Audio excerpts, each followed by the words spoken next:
નમસ્કાર, હું દર્શક ઠુમર તમારી સામે પ્રસ્તુત કરવા જઈ રહ્યો છું શ્રી રામ લઘુના નાટક પર આધારિત નટ સમ્રાટ એકોક્તિ રૂપે. તો પ્રસ્તુત છે નટ સમ્રાટ, નટ સમ્રાટ, નટ સમ્રાટ.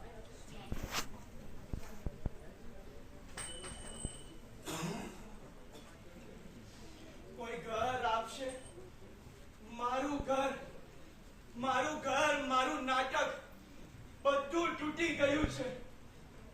તોફાન, તોફાન આવ્યું હતું જે બધું જ છીનવીને જતું રહ્યું.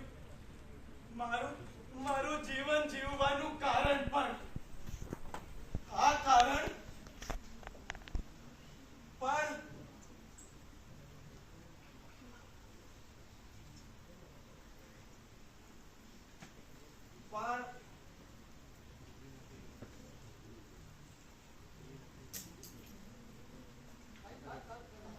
મને માફ કરજો, હું આ મોનો એક્ટિંગ નહીં કરી શકું.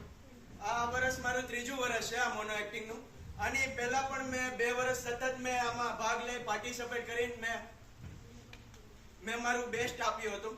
પણ ખબર નહીં, મને આ બધી કોમ્પિટિશનમાં ભાગ લેવાનો ઉત્સાહ જ નથી રહ્યો. મરી ગયો છે આ બધો ઉત્સાહ. એનું કારણ ખબર છે તમને? આ જજ, આ જે 3 આગળ જજ બેઠા છે ને, એ જ છે એનું કારણ. ગમે એટલું સારું પરફોર્મન્સ આપો, તમને શું મળશે? કઈ નહીં, કઈ નથી મળ્યું મને આ 2 વર્ષ. 2 વર્ષમાં મને ફક્ત એક જ વસ્તુ મળી છે, હાર, હાર. કેમ? તારો પહેલો નંબર, તે સારું કર્યું ને દીકરા, તારો બીજો નંબર. હા, કેમ એનો બીજો નંબર સર? કારણ કઈ નહીં, કારણ કઈ નહીં. કારણ કે એ વિદ્યાર્થીને આ જજ ઓળખે છે. આ જજે જે સ્ક્રિપ્ટ લખી છે એ અહીં ફોલો કરે છે, એટલે એનો બીજો નંબર. મારું શું? કઈ નહીં, મને કોઈ ઓળખતું નથી ને. હું 2 વર્ષથી જ આ નાટક ને એ બધી ફિલ્મ આવું છું. મારો કોઈ ઓળખાણ કઈ નથી. હું ઇન્ટ્રોવર્ટ છું ને, લોકો સાથે વાતચીત નથી કરી શકતો. બસ એ જ મારું પ્રોબ્લેમ. અને આ ખરેખર કહું ને તો આ મોનો એક્ટિંગ ને બધું કરવા માટે આવ્યો જ નહોતો. આ જે હકીકત છે ને, બતાવવા માટે આવ્યો હતો. આ મેં 2 વર્ષમાં જેટલા પણ નાટક કર્યા ને, એમાંથી એક વસ્તુ મને બરોબર રીતે શીખવા મળી છે કે તમે કંઈ કરો કે ના કરો, સૌથી પહેલા તમે આ ફિલ્મમાં ઓળખાણ બનાવો. એટલે ઓળખાણ હશે ને તો 80% કામ આમને આમ જ પતી જશે. અને બચ્યા કેટલા? 20. તો બસ છોડી દો. 7, 7, 7. 20 માર્ક પૂરા તમારા. તમારો પહેલો નંબર. કોંગ્રેચ્યુલેશન્સ.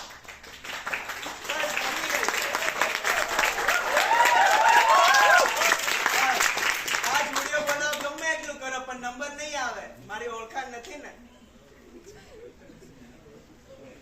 સોમાં તમને બધાના મજાકની વાત લાગતી હશે. ગયા વર્ષે આ જ મંચ, આ જ કોમ્પિટિશન, આ જ જગ્યા, અને આમાંથી ઘણા ચહેરા બધા એવા છે મેં જોયેલા છે. અહીંયા મારી સામે આ પરફોર્મન્સ મારું જોયું હતું ગયા વર્ષે. સારું પણ લાગ્યું હશે, છાતી ઠોકીને હું કહી શકું છું. પણ ગયા વર્ષે મેં ટ્વિશા દીદીને અહીંયા કલાકાર ભજવી હતી. ખૂબ સારી રીતે ભજવી હતી. કોમ્પિટિશન પતી ગઈ, રિઝલ્ટ અનાઉન્સમેન્ટ થઈ ગયું, અને પછી રાત્રે મને ઘરે જઈને ખબર પડી કે 2 જજની માર્કશીટમાં મારો પહેલો નંબર હતો, અને ત્રીજો જજ કોઈ સિનિયર સિટીઝન હશે, એને કોઈ બીજાને નંબર આપવો હશે. એટલે મારો નંબર પૂરું પાડી દેવામાં આવ્યો. અટકી ગઈ સર મારી જર્ની. મારો શું વાક? ઓળખતો નથી ને કોઈ. બસ મહેનત કર્યા કરો, મળતું રહેશે કઈ ને કઈ. છેલ્લે હાર જ મળશે. અને આ ઘણા આવ્યા હશે સ્પર્ધકો નવા, એમ વિચારતા હશે કે આ મંચ મળે છે, હું કઈ સારું મારું આપું, મારું બેસ્ટ આપું. કઈ નહીં થાય. મેં 2 વર્ષ બહુ સપના જોયા, છેલ્લે કઈ નથી મળતું. એમ વિચારતા હશે કે અહીં મારું સારું પરફોર્મન્સ આપું અને આગળ જતા મને સારો ચાન્સ મળશે. નહીં મળે મિત્ર, ભૂલી જા, કઈ નથી થવાનું.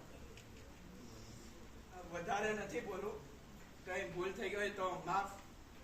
નથી, મને કઈ ખોટું નથી લાગતું. તમને લાગતું હોય તો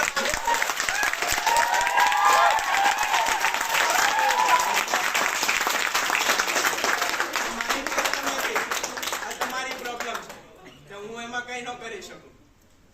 અને આ બધા જેટલા વિડીયો ઉતારે છે ને, એ બરોબર રીતે વિડીયો ઉતારજો, ફૂલ HD ક્લિયરિટીમાં. અને આ બધા જજના ફોટો પણ એડ કરજો એમાં, તો જ ખબર પડશે આ વેનેજી વાળા કે મોનો એક્ટના નામે શું ચાલે છે, કઈ ગેમ રમી રહ્યા છે. બસ કરતા રહ્યો આ બધા મોનો એક્ટ